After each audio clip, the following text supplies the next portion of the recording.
N'achète surtout pas le dernier fond de teint de chez Dior avant qu'on le teste ensemble. Dior a reformulé son iconique fond de teint Forever en une version glow et une version mat. On va tester le glow et le mat. Comme d'habitude, je ne mets aucun primer sur mon visage et là on va commencer par le glow, j'ai la couleur 2,5N. Ce que je fais, c'est que je vais commencer l'application au pinceau avec le fond de teint glow juste ici et je sais pas si tu vois mais la couvrance a l'air vraiment dingue. Dior a abandonné les soins floraux dans ses fonds de teint, ils ont remplacé ça par 3 actifs, de la niacinamide, des peptides et de l'acide hyaluronique. On passe au côté skinwear et au niveau de la texture, ça va être un petit peu la même texture, il me semble. C'est une texture qui est peut-être un petit peu plus intense. Ce que je remarque dans les deux versions, c'est que c'est très parfumé. Un soin floral qui est assez délicat, mais c'est super agréable. Je reprends un pinceau propre et je vais appliquer le côté mat juste ici. Au niveau de la main, c'est super flagrant. Là, t'as le côté skin glow, tu vois, t'as de la lumière qui se dégage.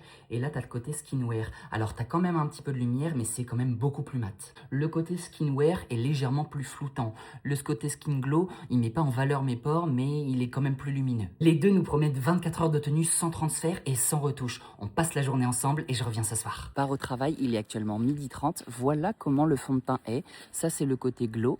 Juste ici et là le côté mat. Le côté mat, j'ai l'impression qu'il marque un tout petit peu plus. Je n'ai pas mis de spray fixateur, donc viens avec moi dans la journée et on voit comment ça évolue. Actuellement 8h et voilà l'état au niveau du teint. Donc là c'est le côté skin glow et là c'est le côté skin mat. Au niveau de la différence des deux fonds de teint, le côté skin glow brille un tout petit peu plus, mais le côté skin mat brille quasiment pas. Donc là je suis plutôt content. Actuellement minuit 24, je n'ai fait aucune retouche sur mon teint. Là on a le côté glow, je te fais un bon focus comme ça tu vois. Au niveau de mes pores c'est complètement normal, c'est la même chose sur le côté mat, mais j'ai une chose que je remarque, sur le côté mat, ça marque très légèrement plus. C'est normal, c'est un petit peu plus mat, mais sur le côté glow, quasiment pas. Sur un global, je trouve le fond de teint absolument parfait. Je ne sais pas si tu te rends compte, mais j'ai une très belle peau, ça a très bien tenu durant la journée. Pour les peaux matures, je te conseille beaucoup plus le fond de teint glow, qui marquera beaucoup moins. Et pour les peaux un petit peu plus mixtes, tu peux partir sur le fond de teint mat, mais fais attention à l'hydratation. N'hésite pas à me dire quel fond de teint tu préfères, et moi je te fais des énormes bisous.